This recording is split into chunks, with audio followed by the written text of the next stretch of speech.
How's everyone doing today? It's your boy JJ Domination. If you are new to the channel, do not forget to like and subscribe for more content. Today we're going to be going over day 9 of the NBA playoffs. Of course, Sunday, Easter Sunday, we had some NBA action going down, and we're going to go ahead and recap it.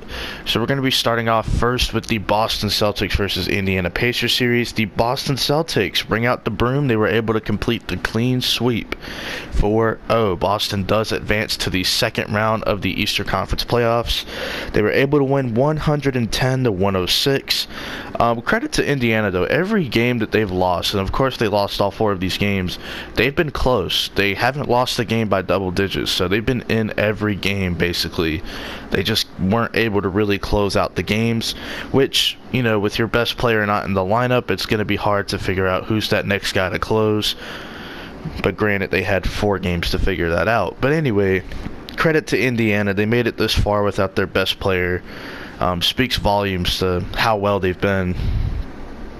And in the starting lineup for Boston, nothing too crazy. Yeah, you had 4 double-digit scorers, but it's not like anyone dropped 30 on this team. It was just collective scoring throughout. You had 7 guys in double figures. Jason Tatum had 18 points. Al Horford had 14 points. Kyrie Irving had 14 points, and Jaylen Brown had 13 points. Off the bench was really, there was 2 guys off the bench who really kind of gave this team that extra boost, and that's Gordon Hayward with 20 points, 3 of 3 from the three-point line, 7 of 9 from the field, and then Marcus Morris, who had 18 points and 7 of 11 from the field, including 2 of 4 from 3.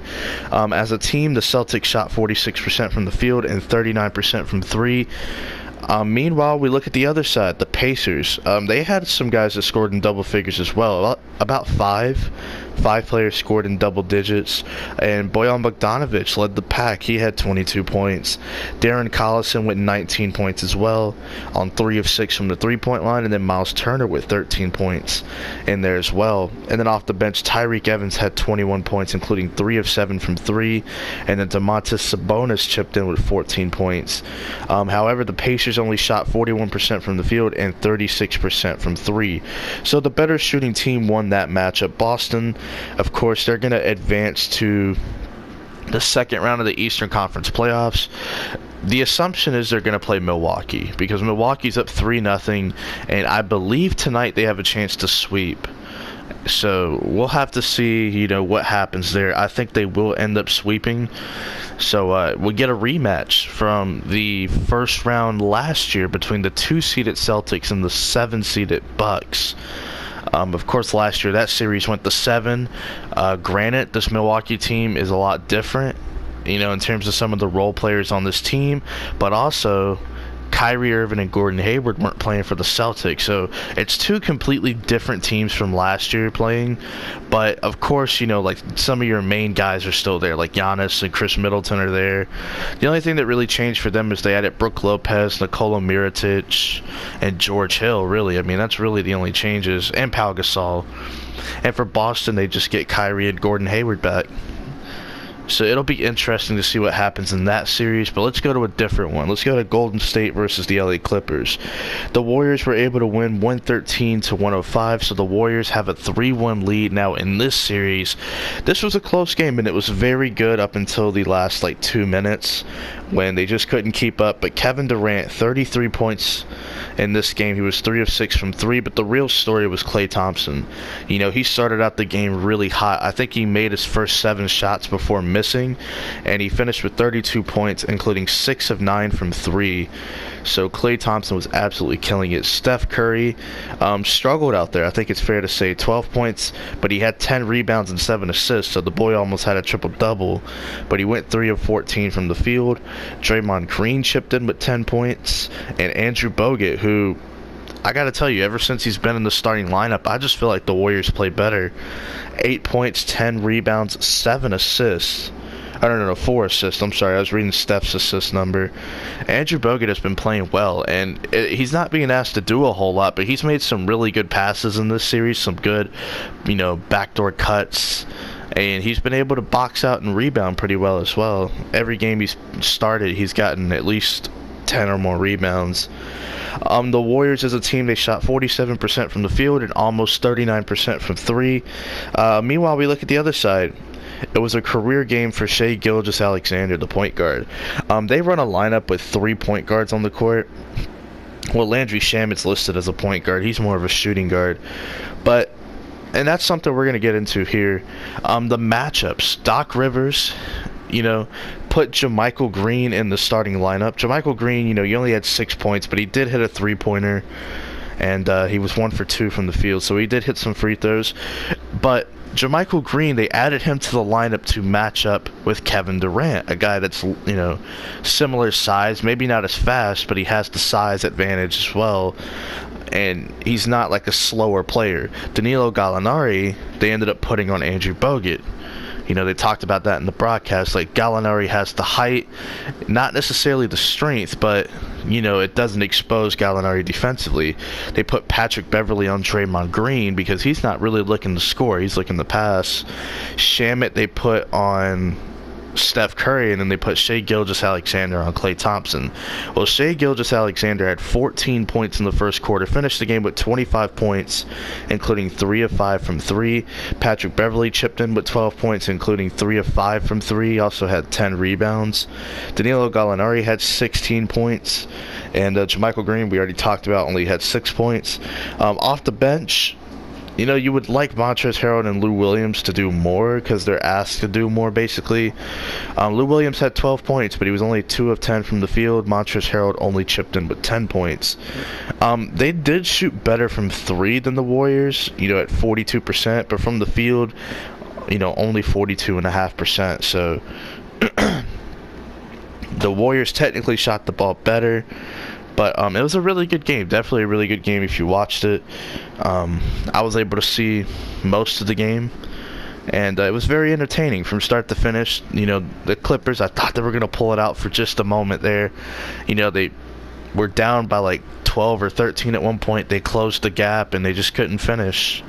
And it happens sometimes, man. Golden State, just overwhelming. Speaking of overwhelming, Toronto, they're up 3-1 in this series. They lost game 1, and they just basically vowed to never lose again. Kawhi Leonard, 34 points in this game. He was basically the story of this game. He just had his way, was able to do pretty much whatever he wanted. And, of course, Pascal Siakam had a really good second quarter, but he did finish the game with 16 points. Off the bench, Norman Powell had 16 points. He was one of the better players on the whole court in that game. He was 7 of 9 from shooting, from the field, and then 1 of 2 from 3. Serge Ibaka chipped in with 13 points. So, it was a pretty good game overall. They ended up shooting 53% from the field and 39% from 3. Meanwhile, for the Magic, it did look promising for the first half, and then you just slowly started to see the Raptors, pull away at the end of the second quarter, and it was basically no looking back. But Aaron Gordon finished with 25 points. Vucevic only had 11. Evan Fournier, he was pretty solid, but he missed a lot of three-pointers. But he had 19 points. And then off the bench, Jarnell Martin, who barely played in this series, he came in and hit a quick three-pointer and basically ended with 5 points. That's about it. No real bench scoring in this game. Only, Terrence Ross only had 5 points. Michael Carter-Williams only had 4. And those are your 2 bigger bench players for the starting lineup, and they didn't do much of anything. And by the way, Jonathan Isaac finished with 0 points in the starting lineup. Granted, he only played 16 minutes. The Magic only shot 21% from 3 and 42% from the field. Not the winning formula right there. But credit to the Magic, man. A lot of people have been, slandering the Orlando Magic, talking down on them. Even though they made the playoffs, people are like, they're trash, blah, blah, blah, blah, blah. Credit to them. Number 1, they weren't supposed to be in this position. Number 2, they stole a game from the second best team in the Eastern Conference, according to the standings. That was Toronto. So you have to give this team their credit. There are a lot of teams that are rebuilding that could have used this opportunity to get those young players early playoff experience. But, it just didn't happen for them. Like Chicago, Atlanta. There are teams out there in the Eastern Conference that could have benefited from having this experience. But the Orlando Magic was able to seize the opportunity. They got 42 wins on the regular season, out of 82 games, which means they weren't some below 500 team that made it. And, they did pretty good with their opportunity. They stunned the world. They stole game one. They might lose this series 4-1, but you know what? They came out here and they exceeded expectations. We thought they'd get swept. They got a game, and they got game one. But then finally, we have to go to Portland versus Oklahoma City. I'm a Thunder fan, but this series has just been a head-scratcher. The Trailblazers, they've just been the better shooting team. They've just been the better shooting team, and they seem to be able to get their points at will. But really the X factors in this series have been Al-Farouq Aminu and Maurice Harkless. They combined for 34 points in this game. Al-Farouq Aminu had 19 and Mo Harkless had 15. Damian Lillard had 24 points, including 15 points in the third quarter, I believe. And CJ McCollum had 27 points in this game as well. Off the bench, their main scorer was Zach Collins with 10 points. But then you look at the Oklahoma City Thunder. Paul George had 32 points. It was a good game from him. You could have asked him to probably shoot a little better, but it was still a good game. Steven Adams, man, he's just been non-effective in this series. Only 6 points, 3 of 6 from shooting. Jeremy Grant, 3 of 5 from 3. He had 11 points. But the story in this game was my guy Russell Westbrook. So yeah, the shooting numbers weren't great, 5 of 21. But really the main story in this game was he only scored 1 point in the second half. 1 point. Think about it. Your best player on the team arguably scored 1 point. You're not going to win playoff games if your best player is only scoring 1 point. But off the bench, Dennis Schroeder chipped in with 17 points, and Raymond Felton chipped in with 8 points. As well, the Thunder shot 37.5% from the field and from the three-point line. OKC, not doing so well. Portland is now up 3-1. I told a lot of my friends, if Portland beats Oklahoma City in Oklahoma City, then we're screwed. We be in Oklahoma City, it's a wrap. Forget about it. And it's just been terrible. It's been terrible to watch. Portland, I get it. They have a chip on their shoulder. Last year, they were swept out of the first round. But also last year, Oklahoma City was overwhelmed in the first round because Utah was like the hottest team in the NBA at the time. So, it's like this year, it's like, okay, well, one of these guys, or one of these teams are going home. One of them are going to advance to face either Denver or San Antonio, which, in my opinion, has probably been the best series in the playoffs so far, if I'm going to be honest. At least the most competitive series. But, yeah, man, Oklahoma City, basically it's do or die at this point. You're down 3-1.